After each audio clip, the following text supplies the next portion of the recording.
Kumar is being continuously hurt, right?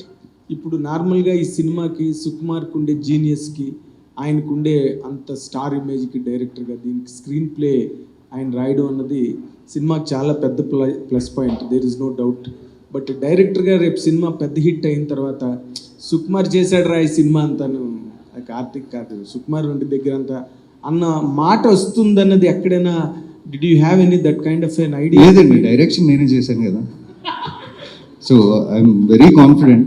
C అంటే ఏ కథకైనా even frankly speaking Sukumar garu screen play చేశారు, బట్ నేను హీరో గారి దగ్గరికి వెళ్ళినప్పుడు ఆయనకి చెప్పినప్పుడు ఆయన ఒకటి రెండు ఇన్పుట్స్ ఇస్తారు, అది కూడా యాడ్ అవుతుంది.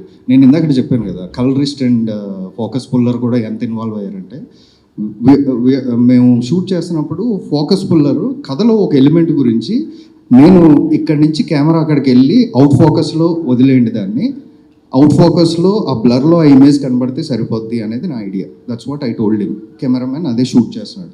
ఫోకస్ పుల్లర్ వచ్చి సార్ కథలో ఈ ఎలిమెంట్కి ఆ ఇంపార్టెన్స్ ఉంది కదా, ఇక్కడికి వెళ్ళిన తర్వాత జస్ట్ 1 సెకండ్ స్టే ఇచ్చిన తర్వాత లెట్స్ ఫోకస్ దట్ ఎలిమెంట్ అని చెప్పి పోస్ట్ ప్రొడక్షన్లో మీరు ఎలా చేసుకోవచ్చు అని తను సజెషన్ ఇచ్చాడు. దానివల్ల ఆ షార్ట్ డెప్త్ కథలో ఒక ఎలిమెంట్ డెప్త్ మారిపోయింది. Okay, so even that plays a major role as a screen play. అంటే సో ఇలాగా ఎప్పుడు ఒక సినిమా బయటకు వచ్చినప్పుడు అందులోని మనకండి తెలుగులో మాటలు స్క్రీన్ ప్లే వేరు చేస్తారు, కానీ if you go for Hollywood films screen play అంటే ఎవ్రీథింగ్.